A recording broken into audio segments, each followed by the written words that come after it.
So Nichiketa, I think it is 16:02, so almost 2 minutes past 4. I will kind of start in a while. Everyone who have been joining for this Zoom meeting, I welcome everyone for this Zoom meeting. I think we will give another minute or two before we start off this meeting, because I can see that people are still joining and I would request everyone to keep themselves on mute mode to avoid any disturbance, kind of sound which is usually in the background. And even if you want, you can go mute as far as the cameras are concerned. And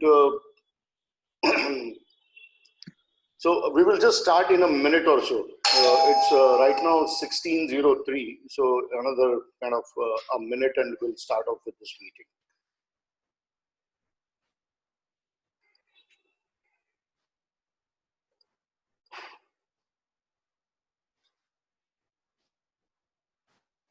Vikas Sahib, namaskar.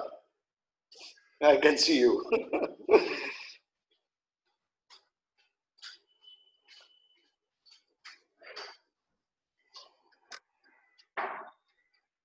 Hi, Milind. I'm not able to see everyone, but this is Ullas. Hi, Keshav, how are you? Hi, Milind. Yes, very fine, good. Nice to see you. Same here. After a long time, huh? Great, yeah. Just waiting for this. Okay. I'm just waiting for, because I can see people are still coming in, so I'm just waiting for a minute or so. I'll mute now. Yeah, please. Yeah.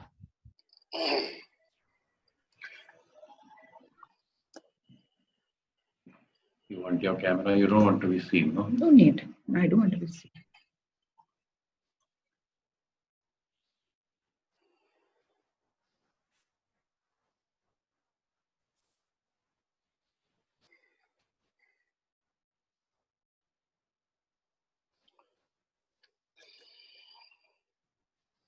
I think let's start off. It is already 4 minutes past 4 o'clock, so I think we can start with the meeting. So again, a warm welcome to everyone who have joined on this Zoom meeting. I'm sure many people are very keen photographers themselves, and they're going to look forward for this kind of a session. Today's our speakers are going to be, there are three primary speakers. One is Dr. Kedar Munshi. He's a radiologist from Pune. I will introduce him more elaborate, or I will ask him to introduce himself later. The second speaker is going to be Kedar Bhide. He's a photographer, he's a naturalist, and more he will talk for himself, I guess, later. And the third gentleman is Hitendra Sinkar, and he has been on a couple of trips with me. He doesn't call himself to be a professional photographer, but I'm sure after looking at his pictures, you'll realize that he has some amazing shots. So these are the three pictures, and the topic that we chose was specifically to understand what goes in the mind of the photographer while taking the picture, or what goes behind the camera in so many ways while taking the shots. So that is the whole idea, and I'm sure that these people would kind of not only show their good pictures, but also throw some light on what their thought processes have been when they were taking the pictures. Yeah.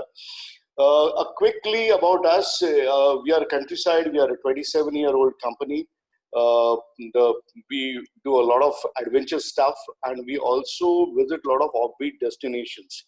It's all started with my passion for outdoors and adventure, and that's where it started off. But now we do everything. Apart from adventure, we do also leisure and some iconic trips like Trans-Siberian Railway or Antarctica Expedition Cruise. I will not take much, because I think most of the people who have been coming regularly on this Saturday session, they already know about us.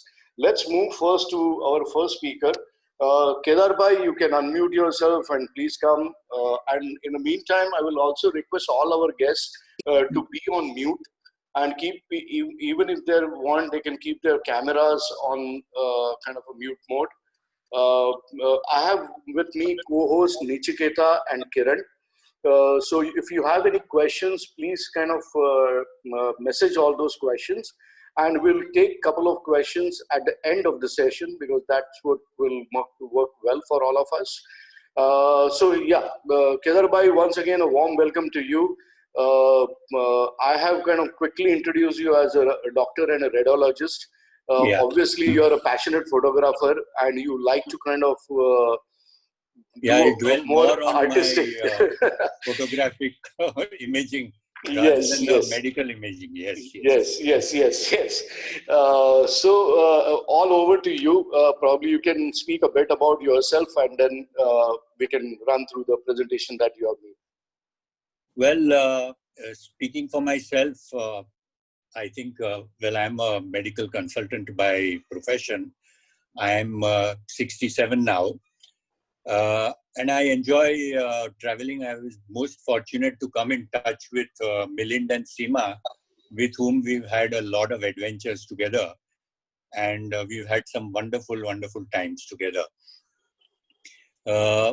Coming on to photography, I think two of the major attributes to taking good pictures is appreciation of light and composition. And we can see that what Milind had said is that let us have some pictures and some experiences. So we come to the first series, which I call, I've titled it as Alone in the Himalayas. This was when we had gone to the, the Nanda Devi outer sanctuary. This photograph has been taken at a place called Lata Khadak, which is a beautiful vantage point. But even more vantage is from Lata Khadak. There is a small trek which one can do for about 2.5 to 3 hours to a place called Saini Khadak. And from Saini Khadak, one can get an excellent view of Nanda Devi. So just on an impulse, when I saw the ridge, I asked Milind, why can't we camp at Saini Khadak for the night? Milind told me that no, it's difficult to put up so many tents there. So I asked him, well, how about one tent? I would like to stay alone, completely alone in the Himalayas one day. And fortunate for me, Milind agreed and he put up this tent for me. So now we are moving from Lata Khadak towards Saini Khadak. And the mountain you see behind is called Bithar Toli. Kedar Bhide, if I'm correct, you have been there earlier also, isn't it? Yes, I had been there many, many years ago when I was in medical college. And at that time, we had gone from there to Dharansi Pass, then gone down there to Ramni and to the entrance of the Rishi Gorge. And then to the Trishul base camp from there. That was many years ago. So this was real nostalgia for me, because after so many years from Lata Khadak, I could speak to my friend with whom I was on that earlier trip by phone, while I was actually there. It was fantastic. Yeah. How times have changed. Yeah.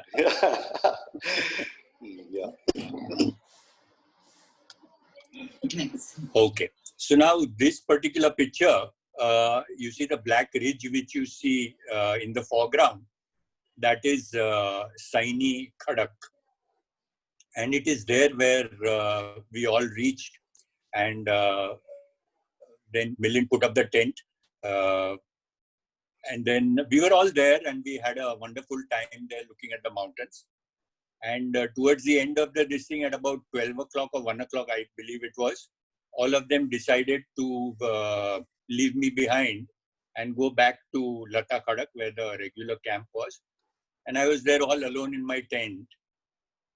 So now I will just describe you this very, very memorable experience of being alone in the Himalayas. Okay. Yeah, this is actually Saini Khadak where the tent has been put up. I saw a beautiful sunset over there. A couple of pictures I will put there.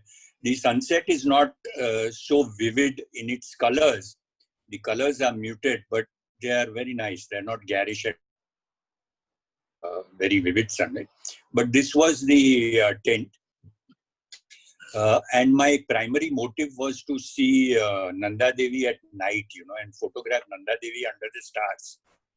Now, just as sunset was forming, these clouds came up from the valley floor and kind of surrounded us. But before that, I put up my tripod just outside my tent. And before it got dark, I aimed my camera directly at Nanda Devi, because otherwise in the night I wouldn't be able to sort of get Nanda Devi in the center, because we won't be able to see anything.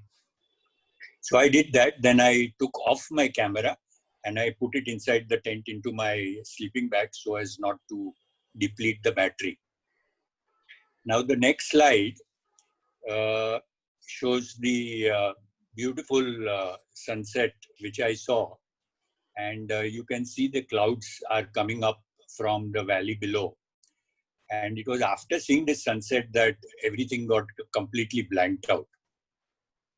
So this is one picture kind of really symbolizes the mountains, I think. On the left, you have Bithar Toli, and on the right, you have another mountain. Next. Yes, Millie, we can go to the next slide.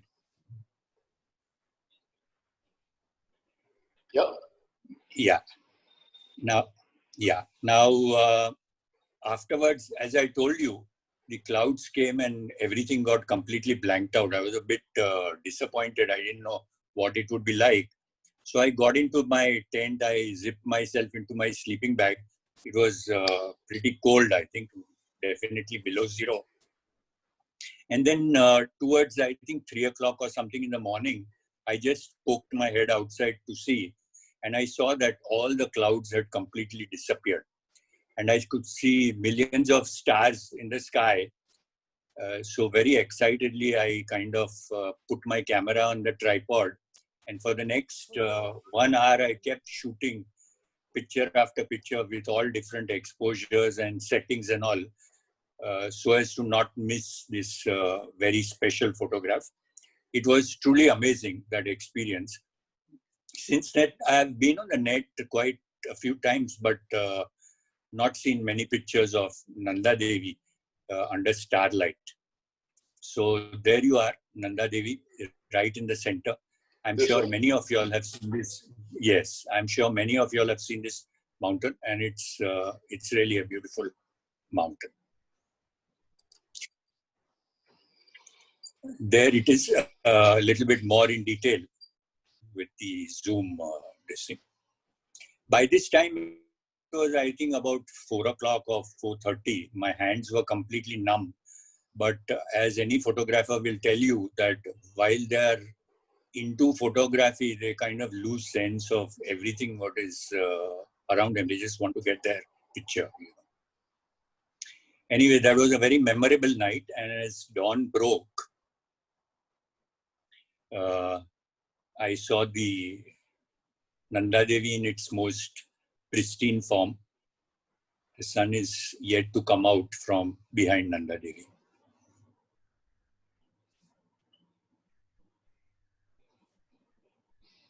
And then soon the peaks in the surrounding areas also started lighting up. This sharp peak on the left particularly caught my eye because it looked like the Indian Matterhorn or the Shivling or something like that,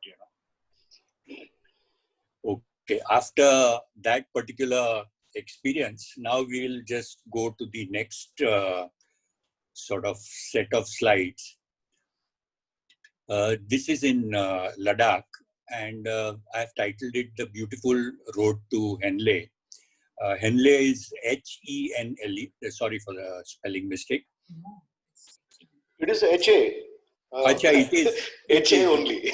All right, fine. That's how we have been kind of always pronouncing it, so yeah, or writing it.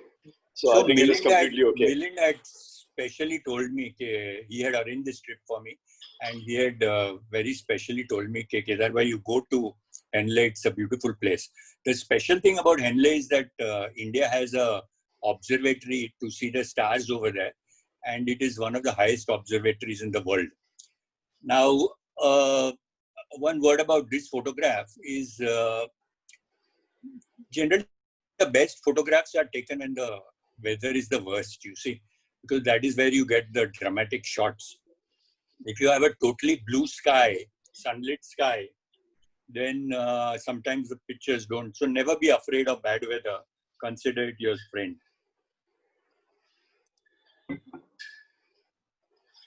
That earlier picture was the start of the road to Henley.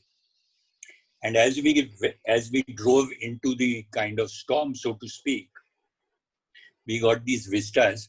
Many of you who have been to the Himalayas must have seen these, what I call shades of gray. You see, as subsequent mountains get further away, there is a different paleness and hue on them, and it really makes a very beautiful sight, you see. Yeah, here you can see the road, and next to the road are these electricity poles. And because Henley is such an important location from an observatory point, it is very well provided with infrastructure, and the road is excellent.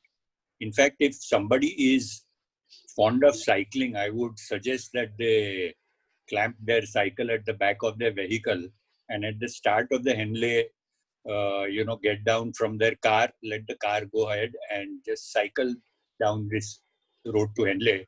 It is a fabulous thing. It's all flat, so it is not much of a problem. Kedar Bhide, just to add up to what you're saying, in this area is also known as Changthang area. Right.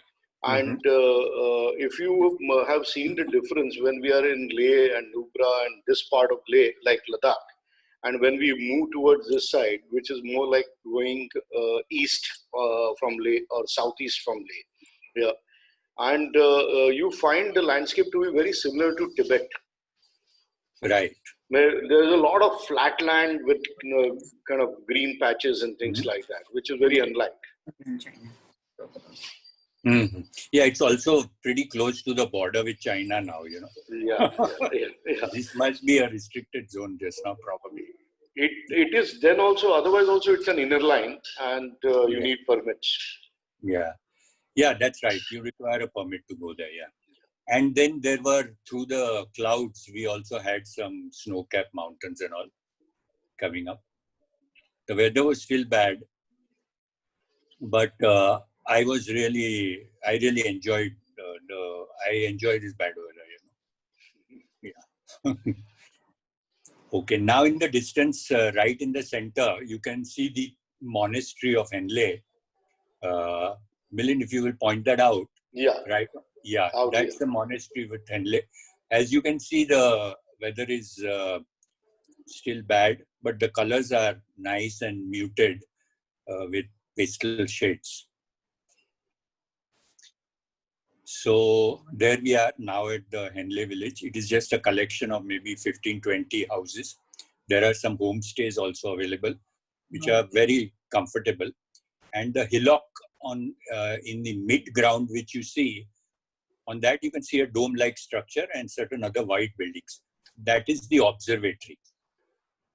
Now, Henley is supposed to, out of 365 days of the year, some 360 days of the year are supposed to be totally clear and cloud-free. So it is probably the best place because of the dryness also of this region, probably the best place to observe the stars. But as it happened, when we reached here, there were so many clouds, But we needn't have feared.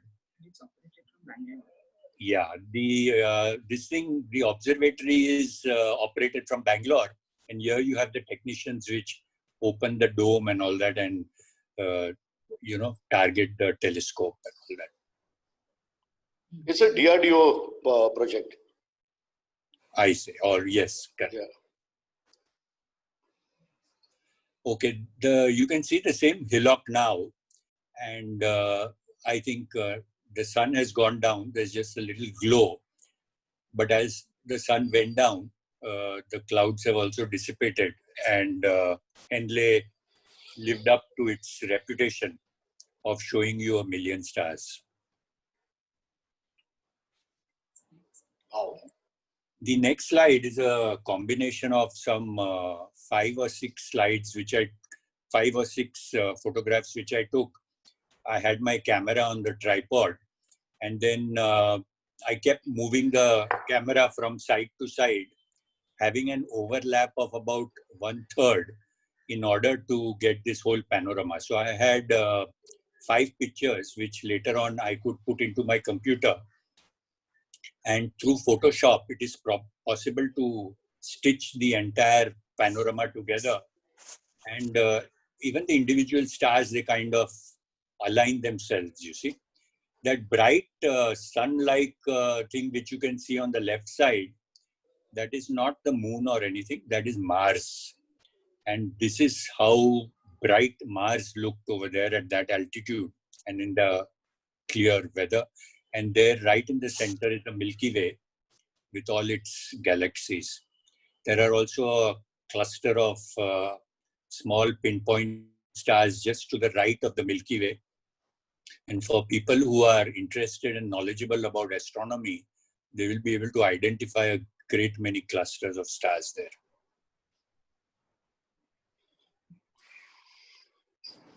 This was also a beautiful experience. Now, the next morning, of course, things were quite different from the time when we approached. There in the center is the monastery of Henle.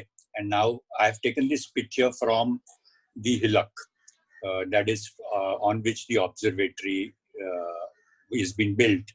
And you can see the typical mountains of Ladakh with all its colors and patterns and textures. Shades of brown. Shades of brown.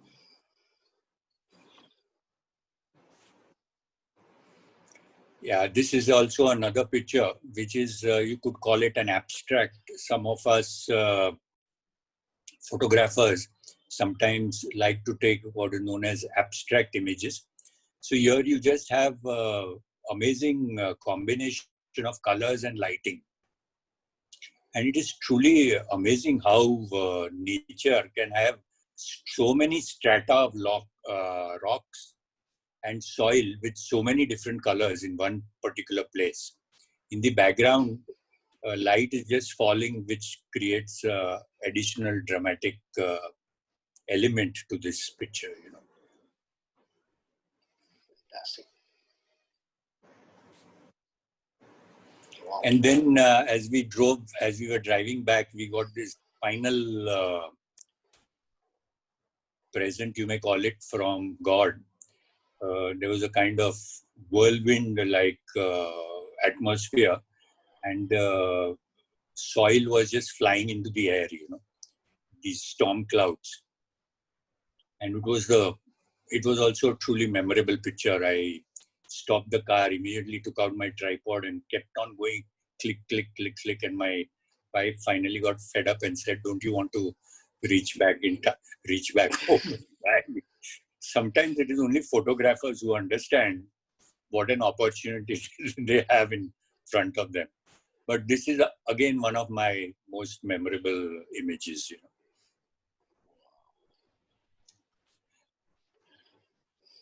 Okay, from there we go to a place which is totally different, and I've called it Escapades in Antarctica. Of course, a lot can be shown about Antarctica, but I must tell you how this whole Antarctica thing started. Milind called me one evening and told me, "Kedar Bhide, you are invited to a New Year's Eve party, you know." So I said, I thought, "Yeah, sure, I'll come." I said, "Where is it, in Bombay or something?" Because it was still, I think, September or something like that. And I told Milind, "Yeah, sure, Milind, let's have a New Year's Eve party." "Where is the party?" Milind said, "Antarctica." And that really stunned me. And, you know, just the idea of having a New Year's Eve party in Antarctica was so appealing. I said, sure, sign me on, you know. So that's how this whole Antarctica thing happened. This is just a representative picture of what you see in Antarctica. These are boats and all that, on which they're called zodiacs, which when you get off the mothership, and it takes you around all these glaciers and all that, icebergs, you know, huge ones. This is another, you call it more aesthetics, where there was beautiful light, flowing kind of light and flowing kind of patterns on a small mountain in Antarctica. Yes, then, I will talk about the escapades which we had in Antarctica. There are a couple of dares which we can do. Dares, I mean D-A-R-E-S. This is the first dare, and that is that it's an optional thing if you want to go and camp for a night in Antarctica. It costs you $250 extra. They give you a special sleeping bag and they give you a shovel. And with that, they drop you on this, on the Antarctica shelf. You have to go there, and then first of all, you have to go and shovel yourself a little grave on which you have to lay down your sleeping bag and sleeping mat where you're supposed to sleep. Now, the idea of having this little grave-like thing below the surface is that at night, if the wind blows, it can go so cold that it can go to below minus 30 or so. So that's why here, there are some of us, we are all shoveling and making our graves. And we reached there. It was December, so that's summer in the Antarctica. So it never really goes pitch dark. But there is a very deep kind of twilight towards the end of the lesson. So this was also an experience. Here, now the sun is going down below the horizon and you can see the peaks in the surrounding Antarctica mountains. Kedar Bhide, on second thoughts, I think I missed out on this. Yeah, I think you did. Yeah. Okay. And then I have to make it short because, like I told you, Antarctica is a big topic. Okay. And then for those who dared, there is what is known as the polar plunge. This is a purely voluntary and at your own risk, thing if you want to try it, but it's free. It doesn't cost you $250. Milind, can you go back, please? Yeah, sure. Yeah. Now, this means that you are supposed to jump off the ship into the ice-cold Antarctic water. You can jump in any style that you like. There are a lot of spectators who are cheering and clapping for you.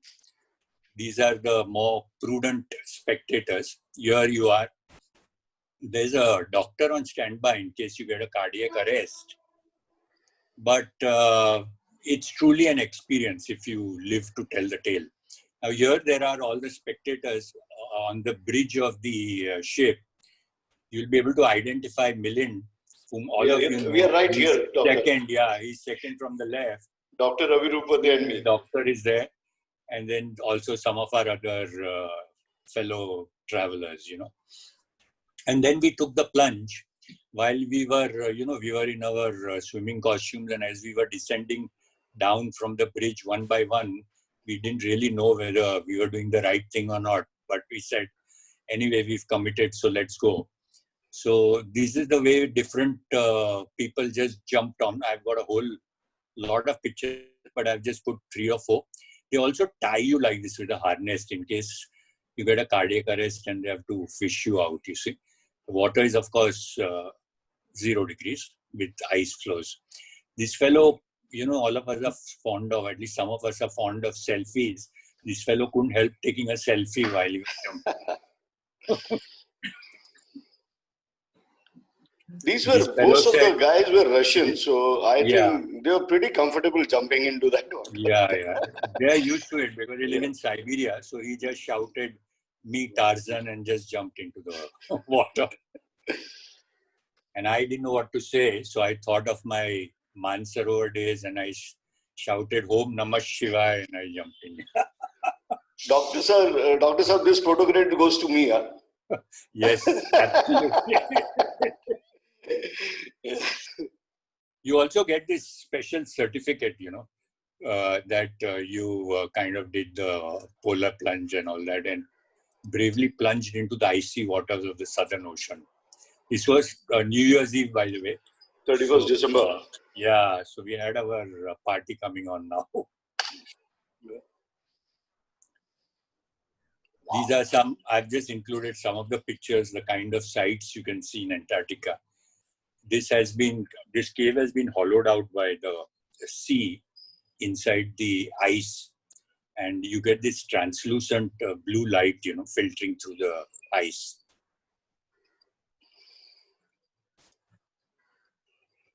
This we call the emperor of all icebergs, because not only was it very big and spectacular, but we had some fabulous light falling on it towards the evening.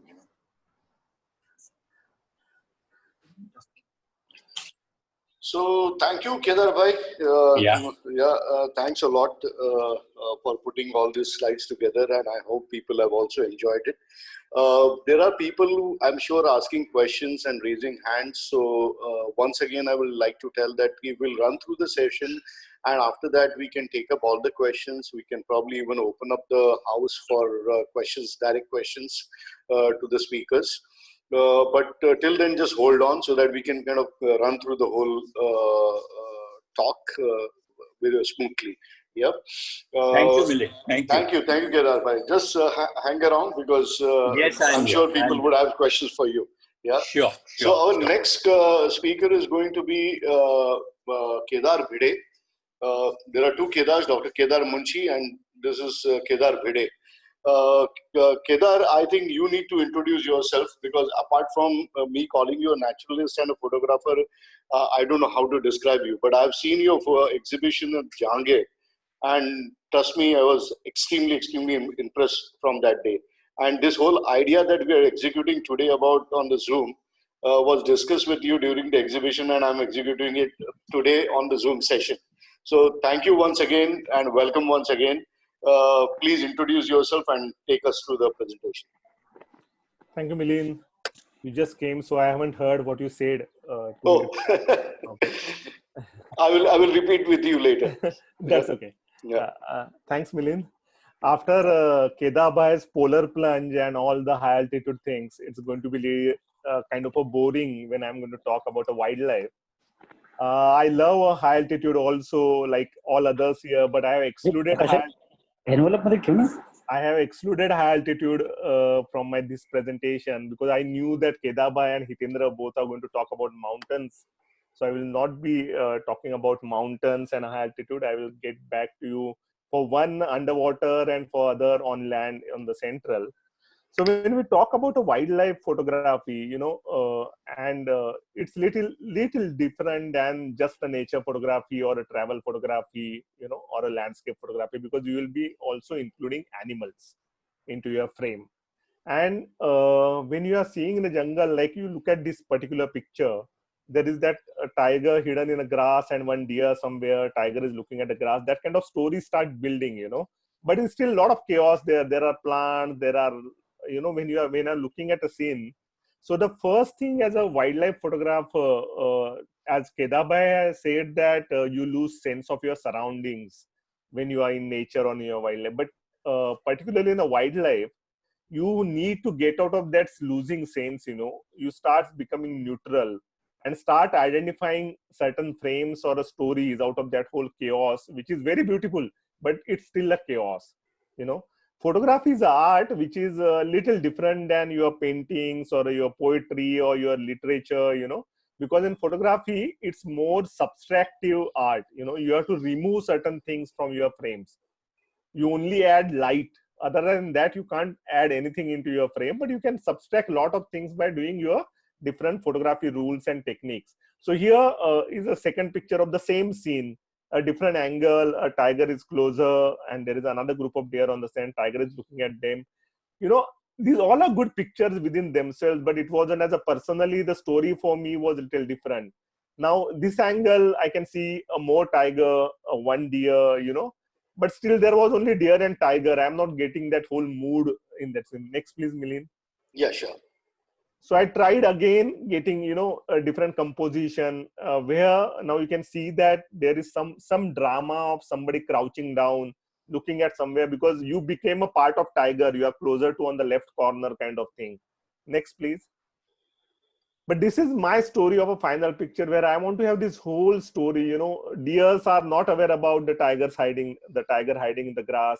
Tiger is crouching and waiting for its moment.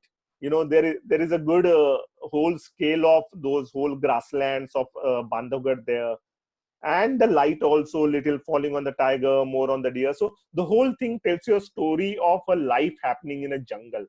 There is a tigress, when they do like nearly 15 to 20 times they try to catch a prey, they get successful one time.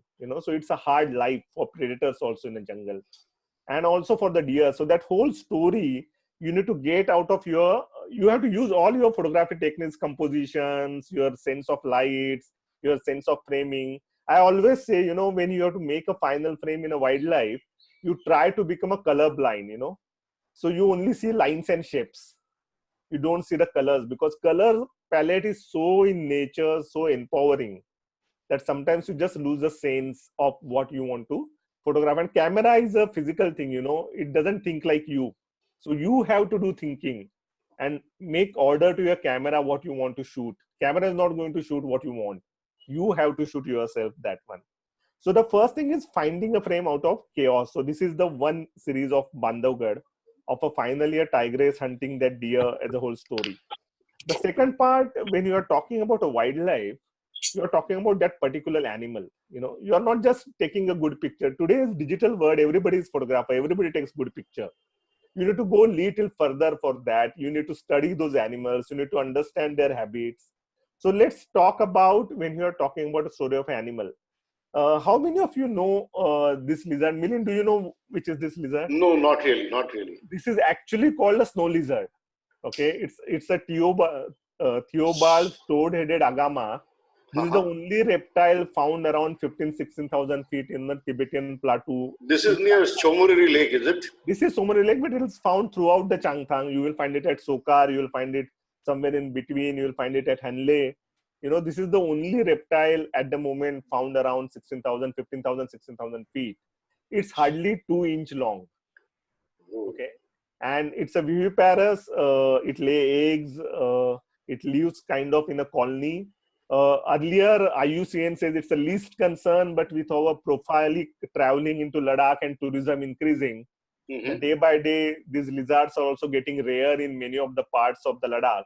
And more conservation, movement need to be done of little responsible tourism there in Ladakh, particularly in summer season, which is the season of breeding for this lizard. Because reptiles, they hibernate in winter, they are not found in winter at all there. So this is Theobald toad-headed agama, also called as a snow lizard, because this is the only lizard found at that height. So they survived at minus 30 degrees. Not in winter. In winter, they hibernate. Achha, they just go in hibernation. They just go. Okay. Only in summer, from say June end onwards till around September, you will find them there. Okay. Probably little first week of October, not after that. They hibernate during the whole thing. Like marmots, similar like marmots. So go back. I want to just first, yeah. So this it moves around Somoriri Lake on these rocks all around and bask in the morning. It's a very 2-inch small lizard. Now I want to tell you the story of this lizard. If I take this picture, probably you may not know the story at all. It's just a lizard sitting on a rock, right? Next picture. Again, it's little action, but again, I can see only these both are not bad pictures. They are good pictures of a lizard. But the story, what I want to tell to my viewers is not coming out. Next. Now I go to a little more wider, where you can see that Somoriri Lake in the background. And now this lizard is found at that height. But still, this lizard is kind of running, it's not in a very comfortable position as to tell. So next. So this is the final photograph where you have this whole wide angle Somoriri Lake, the Ladakh mountains in the background, and those rocks and that lizard there. It's hardly a 2-inch lizard, but this whole wide angle, using a wide angle there and framing it in such a way, given it a larger than life aspect. And for me, it's really larger than life. A lizard, a reptile, which is a cold-blooded animal, it cannot control its body temperature. Living at a high altitude where night temperatures even in summer can go to 0 degree or even a -1 and 2 in Somoriri. and sometimes when it's chilly and windy, you know. So this is the whole life of this lizard. 3 months of life, hibernates. In 3 months it mates, give birth to young ones. Probably there are only few lizards which give birth to young ones. This is one of it. It's a toad-headed agama. That's it. So this is a story of an animal living in such a adverse conditions very happily. And when we go to Somoriri, say in winter or summer, in the night we shiver, but not this lizard, which is a cold-blooded animal. Next. It was so well camouflaged there. Yeah, it is very well camouflaged in that sandy, the whole area. You know, it's very small. It's hardly 2-inch long lizard. You know, you need to search for it. So once you know your animals, you find your frames into chaos. You know, in nature with animals, there are always relationships happening with either with a habitat or with other animals completely. You know, they interact with each other. Every component in nature interact with each other. And in your wildlife photography, if you can find out those relations with different components and can frame them together in your composition, I think that tells you a more better story than just taking a beautiful portrait of an animal. That is also there. The value is there. I'm not saying it's bad picture, but always try to tell stories. Next. So let's take from high altitude to underwater, you know, below into the sea, which is 80% of our nature and wildlife actually in the world is below the water in the sea. And I love diving, so I also do underwater photography, like I go to high altitude. So you must have seen this Nemo fish, clownfish, you know, in a lot of movies and a lot of pictures and everything. And there is also another animal in this frame, this fish which you can see in those tentacles, that is called sea anemone. It's also an animal which is a kind of a poisonous animal. The tentacles which you are seeing here, it has a stinging cells called nematocyst, and they catch fish. But the clownfish is such a specially developed that it secretes certain mucus and it doesn't get affected with these stinging cells. And there is a symbiotic relationship between this sea anemone and a clownfish, you know. So clownfish hides, it gets protection from the sea anemone because no other fish come near to the sea anemone because it's dangerous. Sea anemone eats other fishes, you know. So clownfish gets protection, and in return of that, clownfish cleans the sea anemone, whatever the particles of food found there, clownfish eats it. Because clownfish movement, the water circulation increases, so both gets benefited. So I want to show this relationship in a picture, and if I show you this whole frame with, yeah, it's kind of a beautiful underwater picture, but it's not giving you that whole relationship story. So next, please. So again, I try to go more closer to find out, you know, you can see this now tentacles with those nematocysts, the green ones. It's called magnificent anemone, you know, and these are the clownfish, false clownfish. I am still not getting that story out of this frame. So I again try to have another composition. Next. I went more closer with my 100 mm macro lens in an underwater housing. You know, you have these underwater housings with the strobe lights where your normal SLR fits. And you need to be really good diver to start photographing. Otherwise, you go and crash on coral reef. If your buoyancy is not good, it's better. So I again tried, but here the fish is hiding behind that tentacle because it's afraid of me. I am too close to it, you know. So it's trying to get more inside the tentacle to be protected. Next, please. And now these next two pictures give you a relationship, you know. This is, the fish is hiding, but it's also looking out of those tentacles. And tentacles are also there. So this is a symbiotic relationship of a clownfish and magnificent anemone. But for me, the next frame is my frame which I personally like more. Next, where you can see a peeping Tom between the eye looking at me from that magnificent anemone, you know. So this is this whole symbiotic relationship you can also photograph in a frame. You don't need to tell you whole the story, you know, that this is, you can know that this is a protection, this is hiding for that fish in that, and that green magnificent anemone tentacles. So this is how you tell the relationship or frame the relationships into wildlife. Next, please.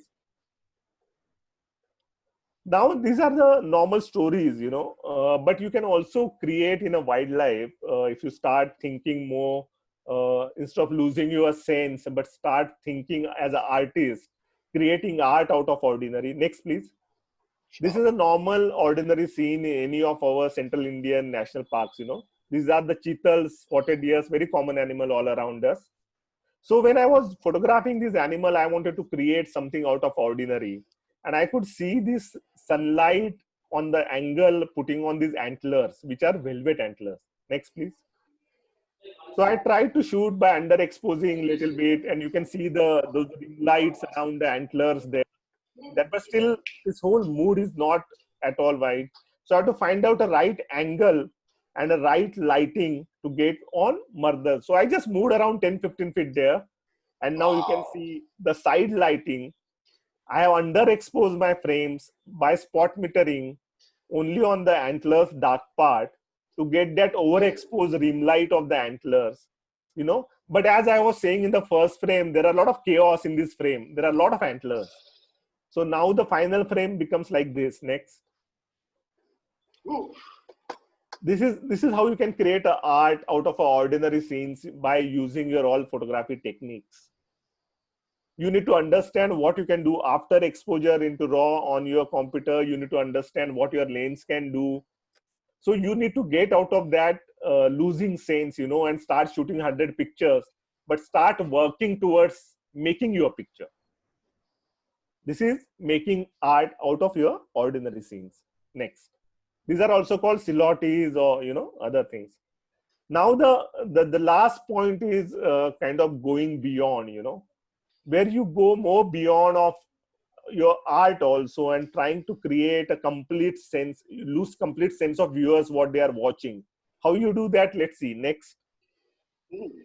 This is a bamboo pit viper. Probably you'll like this picture because I do a lot of work with snakes. You know, last 25 years I'm working with snakes, and now I run a campaign called Zero Bite, where we work on the reduction on a snake bite deaths in India by doing training of doctors and communities. So this is a bamboo pit viper very close to Mumbai. There is a sanctuary called Fansad Wildlife Sanctuary, shot on a macro lens with a flashes. That's why the background is completely black.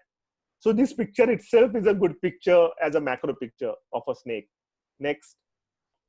Another angle, you know, beautiful picture. That's what. Next. Ooh. Again, you do little bit backlighting, play with your flashes, get that eye and different angle. Again, a good picture. Next. With the tongue, you know, snakes smell through their tongue. Their life is on chemoreception. The tongue collects smell, the particles of a smell, chemical particles from the environment, and snake comes to know what is around them. That's why they're flicking their tongues in and out. Okay. So this is also a good picture, action picture. Now I want to get you beyond all of this thing. Next. Ooh. Now, if I show you this picture, will you tell me this is that same snake? That's how you go beyond by creating abstracts, patterns, or art what you are seeing. So this is a raindrop. If you go back to the first picture, Milind, Yeah, sure. the snake, You can see the you drops. can see the drop there. Here. Here. So that is a similar drop on one of the curve of a snake body. Next. Gone 1-to-1 with a macro very close to it and shot on that by creating a very different kind of mood. It's completely different. It's going beyond what you're seeing, creating a abstract, you know, visualization of the people where they will not able to. A lot of people have told me, is it a custard apple picture? You know, a lot of people have asked me, Yes. is it some leaf? Is it something? But nobody in the first can actually sense it's a picture of a close-up of a snake scales. Such a beautiful nature is. So going beyond that, this is it. In wildlife, you can create a lot of things other than just taking beautiful portraits and add more stories to it. I always try to do that in my pictures. As I said that I actually love a high altitude more, but I excluded most of the high altitude things from here. So these are the wildlife. Thank you, Milind. Thank you, Kedar. Thanks a lot. Probably you joined me late. I said, Ki Kedar, I can just introduce yourself as a naturalist and a photographer. But I think you can talk more about it. But today I came to know that you are also probably into diving. And since I had seen your exhibition at Jahangir Art Gallery, I was aware that you have done some photography during winter in Ladakh also. And what I was just said was that I always had in my mind, and I had kind of discussed with you during your exhibition that we should do such an event where we discuss photographs with story or what went behind that photograph. And today we got the opportunity to do that. So thank you once again. Thank you, Milind. Yeah, thanks, Kedar. Let's move ahead to the next speaker. He's Raju Sinkar. He's a very, very dear friend of mine. We have kind of traveled together to Mongolia, then to Iceland. Then we had spent some time in Beijing together to go to Great Wall of China. So basically, and also he has done trips with me in Tibet and Kailash. So absolutely a very dear friend. He doesn't want to call himself as a professional photographer, but I'm sure when you see his pictures, you will make out what it is exactly. And I would like to, before Raju, you start, I would like to just quickly tell something. He came to Kailash second time with me. And when he came for the second time, he came because he wanted to take pictures. And we hardly saw him kind of using his camera. So once I asked him, Raju, "Are photo nahi le raha tu?" So he said, I don't touch my camera unless the photo is formed in my mind. Or he kind of composes his mind first and then actually picks up his camera. I still remember that, Raju. So all yours now. Go ahead. We start from this picture. Okay, namaskar. Welcome. Yeah, welcome, Raju. Namaskar. This is Mount Everest, as you know, aerial view. Okay, the very important point about this picture is it is the world's highest peak. So common question I have been asked about this photograph is, where are you been? So it's a simple answer is I am in a plane, airplane. This is taken from flight to from Kathmandu to Lhasa, and there are multiple luck factors come together. Hence, I get the shot. Number one is this thing. I mean, Everest is on the left when flight from Kathmandu to Lhasa on air. Okay, so you have to have a window seat on the left. Okay. So that is Basanta, our guide, told me. So I request him try to get the seat on the left, window seat. That I fortunately get. Second, that window has to be clean. That thing also on my side. Window was clear. Third, it is Himalaya. You know the weather in Himalaya. It changes every minute. It is early in the morning. The weather was clear. And here it is. The photograph, the Himalayan peaks, particularly this is the middle pyramid, is the Everest and Lhotse on the right. So this is it. We will start with this picture. Second picture is a north face. This Mount Everest. This is Rumbuk is a base camp of North Face expedition. Okay, we reach here around mid-afternoon, 3 to 3:30. The Everest was completely in clouds. So we are just praying. So at least we will get a glimpse of Everest. And I mounted my camera on tripod and the terrace of our guest house and waiting for clouds to clear. The cloud was clearing one by one, and at sunset it finally cleared and I get this shot. But somehow I kept the camera mounted, and the next. Sorry. Yeah. This one? Yes. This is after sunset. It is a dusk. It is a 4-second exposure. Those who are interested, on the bottom you will see exit. Whatever the pertinent data required, it is written on the bottom. So this is 4-second exposure. You can make it out. In lower left-hand corner, there is some trails. These are vehicles moving towards Everest Base Camp. These ones. Yeah. Because of 4-second exposure, that trail is there. But this is most clear north face view. I always tell people that if you want to see Everest, you can see it only from the north side. Yes. That is from the Tibet. You can see the entire massif, and which is not seen from the Nepal side. You can only see the top pyramid. Because on the Nepal side, you can't see the whole Everest. No. From Kalapathar side. Yeah. This is the iconic view of Everest. Anyways, next picture is of a Potala Palace. This is in Lhasa, and this is most important monument for Tibetan Buddhist people and to whole world also, because it is World Heritage Site now. And it has been the residence of His Holy Highness Dalai Lama. Yes. This is taken a late night in Lhasa. Next day, next picture. Yeah. Wow. This is the front shot. This is from our hotel. It is taken from a top floor of our hotel.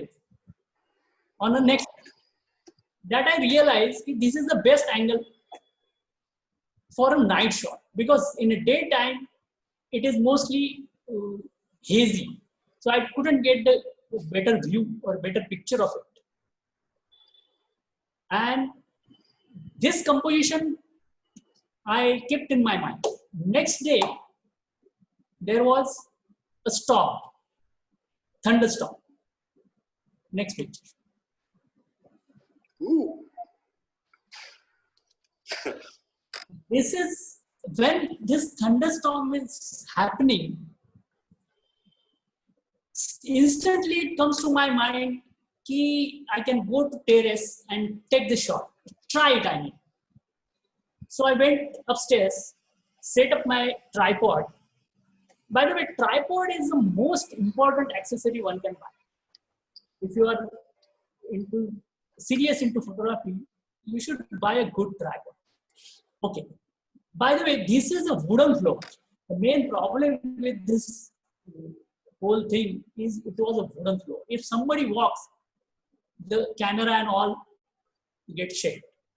Here, what I am doing is just to compose and wait for the lightning. Okay, about the composition. Here on the lower left-hand corner, you can't see it, but there are floodlights. So, the composition I want is the maximum open space on the top, because lightning can happen anywhere. I even didn't realize at the time of composition the hill behind the monument. So I didn't know it. I compose it on a lower left-hand corner because right I cannot go because of the floodlights. So I have to keep this monument on the lower left. And the whole frame is open for lightning. These are almost 10-15 photographs I have taken from 10 seconds to 15-30 seconds. Because the longer I open the shutter, the monument gets overexposed. The shorter I open, I could have missed the lightning. But this is once in a lifetime shot. It finally happened. I couldn't believe my eyes, and you know it. This is once in a lifetime. I cannot make it again, or it cannot be happened again. So this is it. Next. Kailash. This is a standard view of Mount Kailash. It's north face again. And on this trip particularly, when Milind told me, about the dates of this particular trip, I checked the calendar and excited because there was a full moon night at a Derafuk camp. Derafuk is a place where you can see this north face of Kailas. And it is exactly opposite to your the guest house. I mean, you can come outside of guest house and you will see the Kailash north face. Next. Okay. Kailash. This is Kailash in moonlight. But when I show this picture or post this picture on a site, many people just didn't realize this is a night picture. And Dr. Munshi, he told me, Raju, convert this photograph to black and white. And the next. I converted it. And now you can see the stars moving, slight star trail. This is 30-second exposure, 50 mm 1.8 lens on tripod. These two pictures, I mean, sunlight and moonlight picture, it is around 10 hours of difference. The first picture taken at around 4:30 in the afternoon, and this picture around 2:30 in the morning. This night I couldn't sleep because of excitement and hoping that night should be clear, and it was. The tricky thing about this photograph is, I mean, very few people ask me, how you focus? Okay, here is the answer. I focused on a moon and switched lens to manual and mounted it on a camera because ultimately it is infinity. Next, it is, by the way, it is converted in a light flow to black and white. Next. Next picture. Okay. This is from Mongolia. Now you can see the flat land towards infinity. We are at our gear camp, and late afternoon, I was just roaming around the camp looking for the picture opportunity. And far off, I saw this herd of horses moving towards the camp. So I started walking towards them because there was this sun rays coming from a cloud. I thought if I get the background of this cloud and rays and horses in the foreground, it will be a good picture. So I started walking towards horses. I mean, there was a distance, but when they saw me, the horses, they saw me and they start moving towards me. This is something totally surprising. And they come closer, really close. Next shot. Ooh. You know, the writing on the car's rear view mirror, things are closer than it appears. This is ultra wide angle lens, 1635, and the horses are too close. I mean, I scared. And fortunately, they found me uninteresting. And they just and they start walking. And I also keeping with some distance, and I start walking with them. And the next. Wow. Yes. Here, I get the picture I wanted. The sun rays, the clouds, and the composition ultimately. One of the most important, lucky thing about this picture is the most interesting horse is in a foreground. This horse. Okay, next.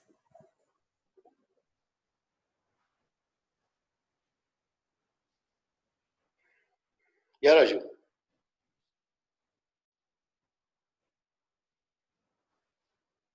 Raju?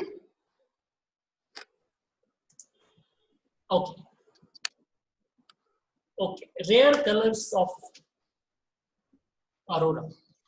I'm getting some internet connection problem. Can you hear me? Yeah, we can hear you, Raju. Okay. Okay. Great. This is in Iceland, aquarium.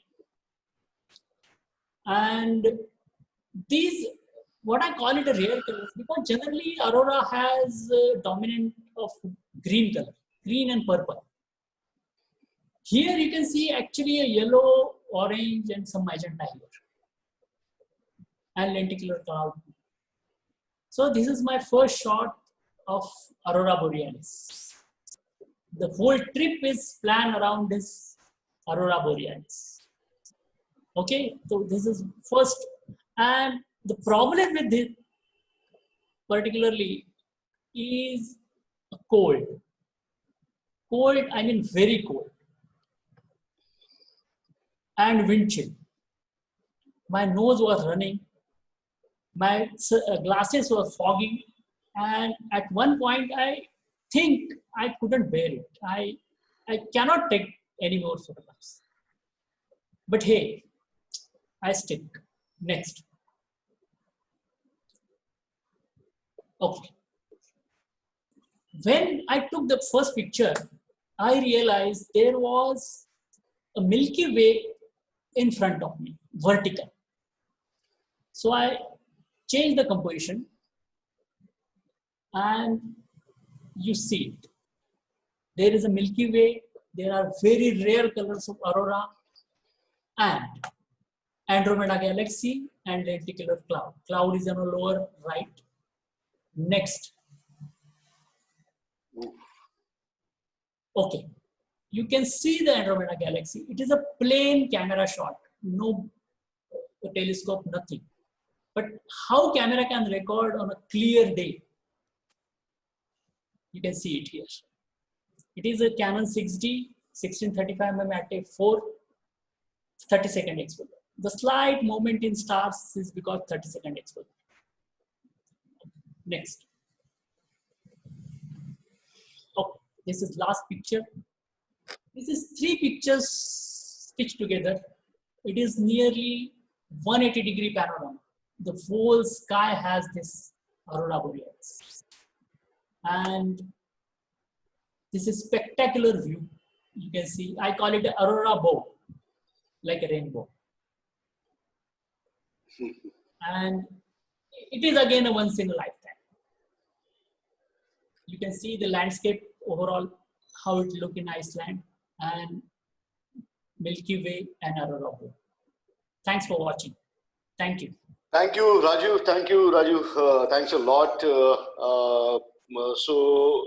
We come to an end of the session, and I would like to check with people if they have any questions. They can kind of type the questions, and Nichiketa can take the questions. And Kedar Bhide, you can unmute yourself. I don't know whether Kedar Bhide, yeah, even Kedar Bhide, you can unmute yourself. Is there anybody else? Where's Kedar? Dr. Kedar Bhide? Yeah, I'm here. You're here. I can hear you. Okay, fantastic. So I think Nichiketa, Yes, why sir. don't you unmute everyone? So if anybody wants to kind of, they can raise their hand and probably ask question to anyone in particular. Yeah, sure. I'll do that. Just Yeah, just kind give of me a moment. unmute everyone, and I will announce that if anybody has any particular question to any particular photographer, then please do ask. And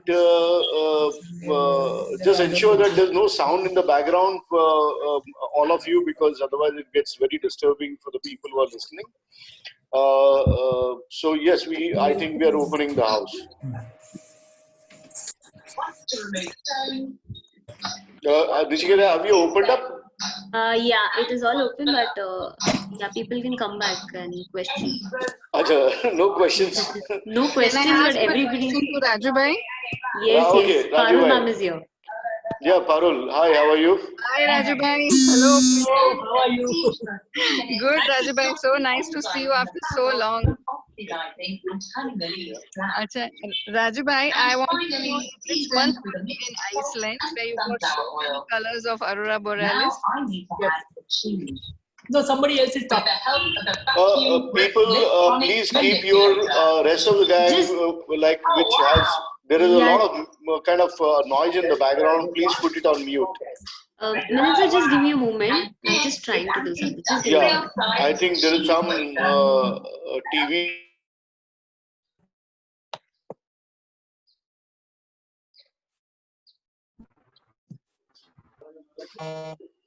Okay. Yeah. Now can I speak? Yeah, Yes, please. yes. So Raju bhai, first of all, a big hello to you and beautiful pictures. Thanks a lot. I wanted to know in which month were you in Iceland to get to see so many colors of Aurora Borealis? No, it is just luck. We are in October, but it is October. just a luck. Okay. Mostly you can see aurora. It is based on it depend on sun flare, sunspots. Okay, okay. Because I have seen only green color. That's why. But There the is colors are there, and this is only one shot I got. Okay. Rest of all shots are green and purple. That's there right. is a saying in Iceland that Yeah. you don't find the aurora finds you. Absolutely. Oh yes.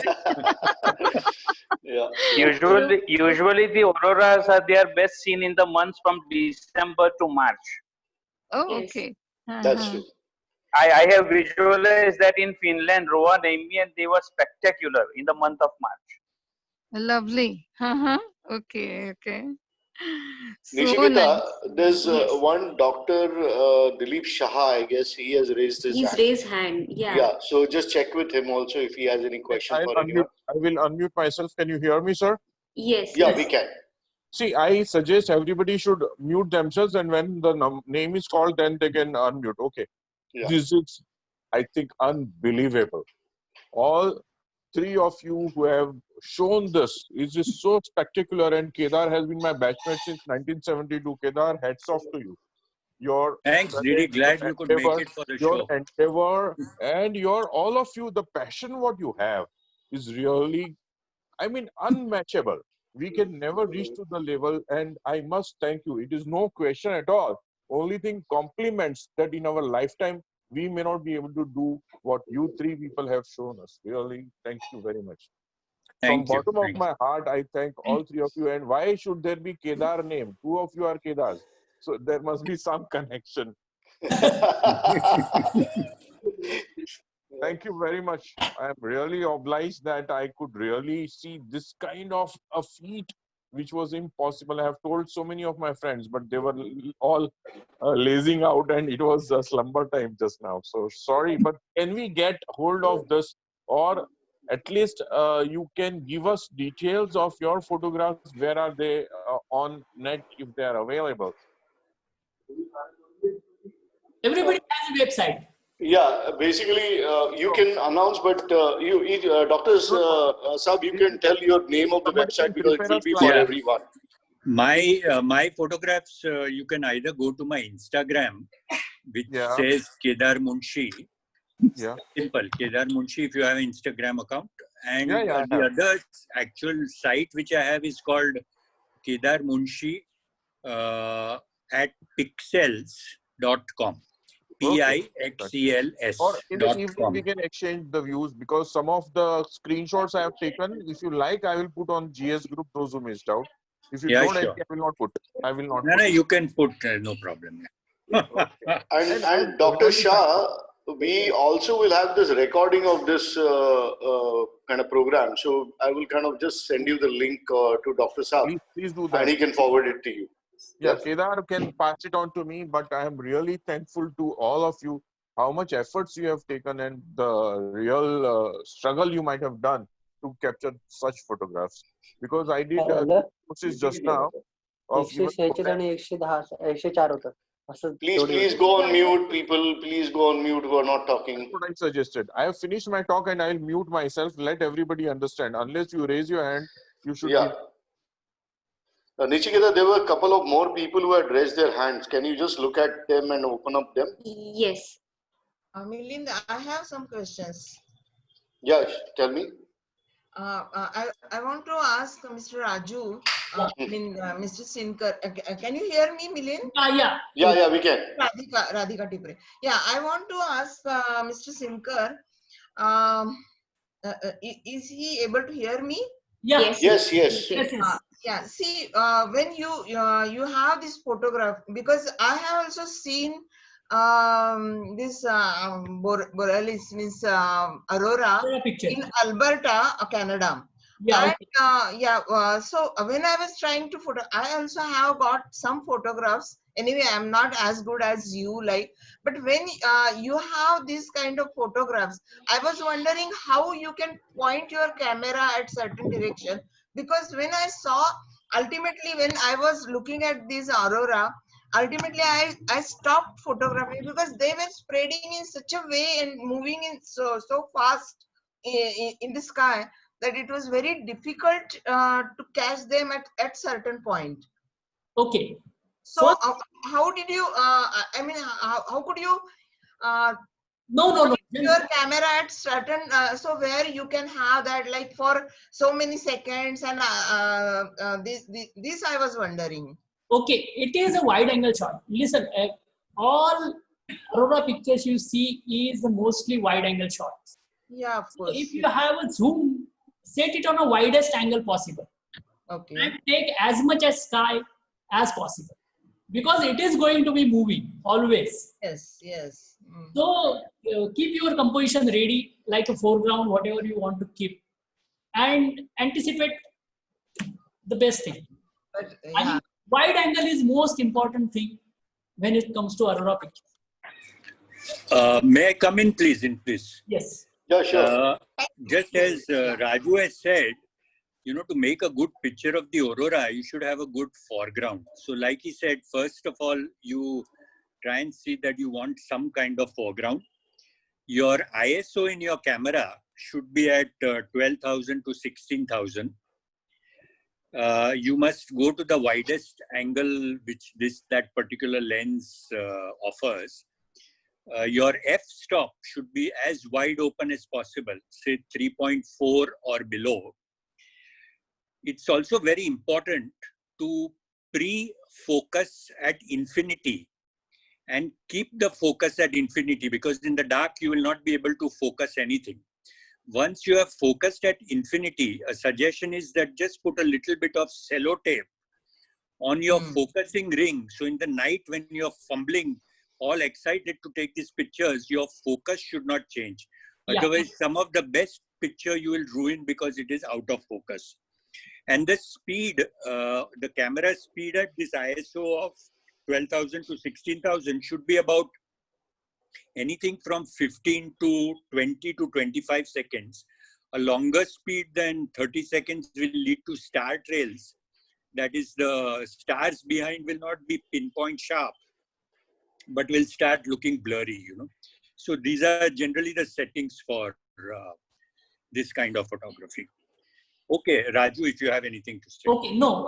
One thing I missed here in this particular aurora picture, I have to mention the ISO. The ISO was 3200. Okay, all these aurora pictures. Yeah, Nichiketa, anybody else has raised the hand? Yes, there's one question. Yeah, Mr. Vishnu has a question. I'm just unmuting.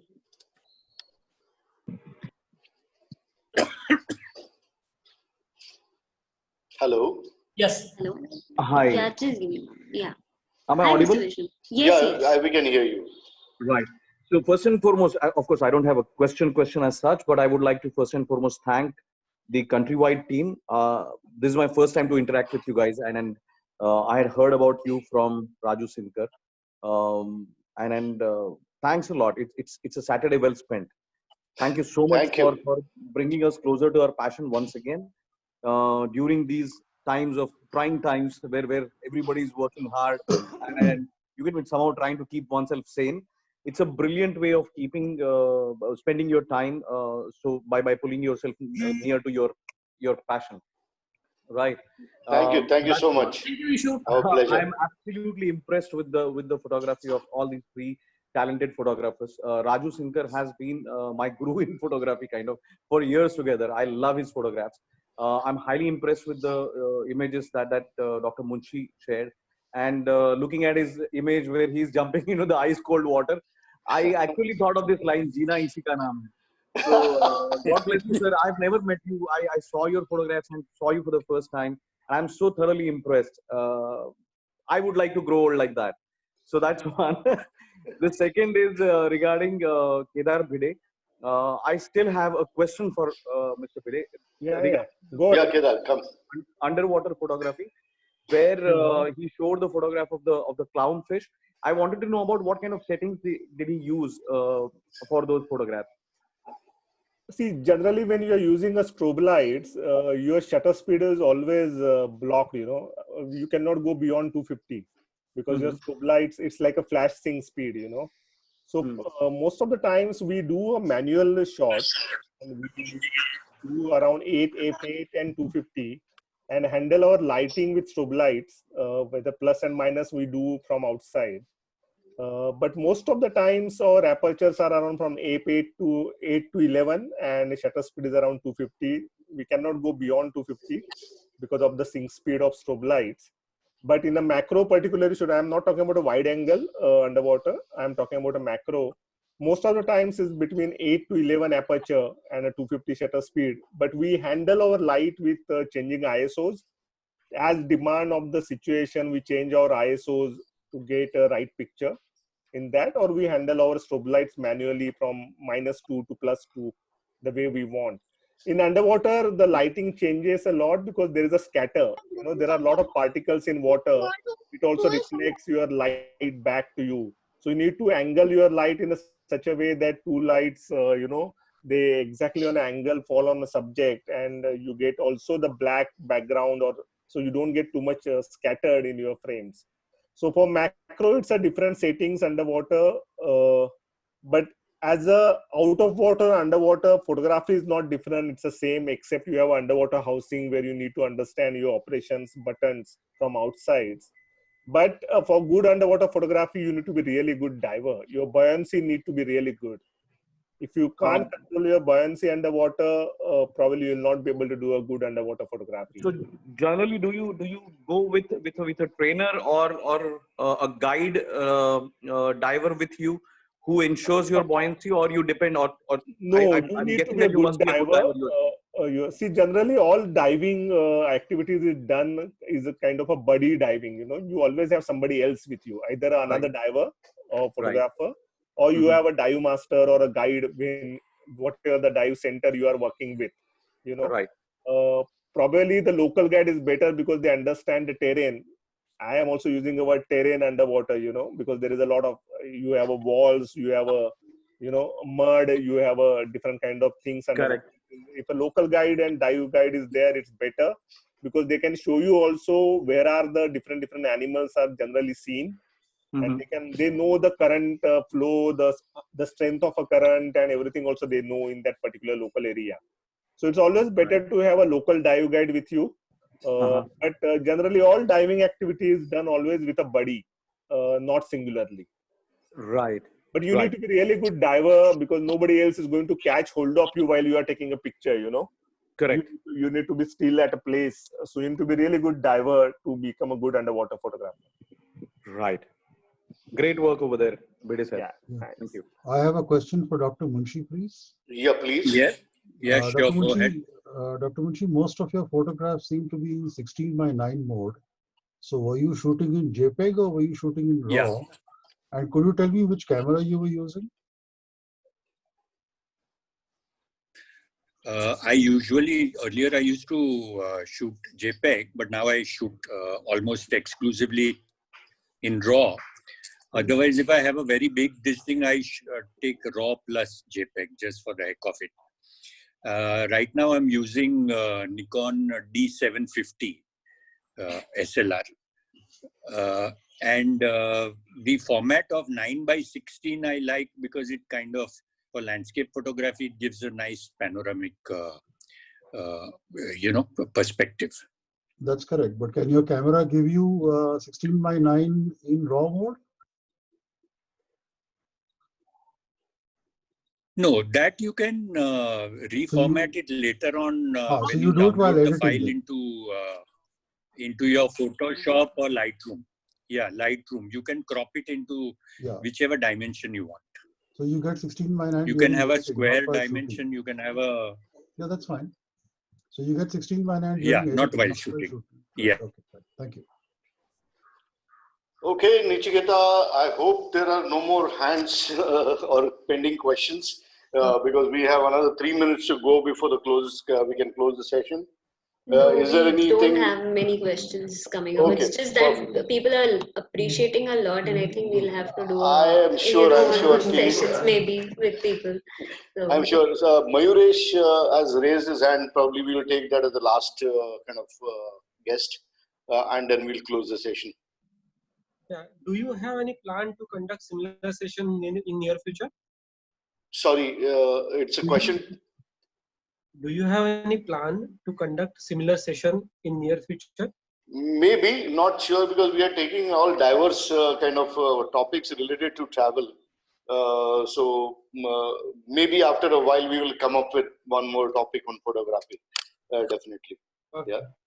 Thank you. Thank you. Anyway, so I think we should close the session. Thank you everyone for being present on this show. And I hope people are enjoying it. And we will have more shows coming up on every Saturday at 4 o'clock. Not every Saturday, but we do announce it on Wednesday or Thursday. And currently, at least, we have been having it for last, probably this is the 5th or the 6th session that we are doing. So thank you once again to all our speakers, Kedar Bhide, Kedar Bhide, and Raju, Hitendra Sinkar, and all the guests who were present for this. Thank you very much. Thank you. Thank you. Thank you all. Thank you. Thank you.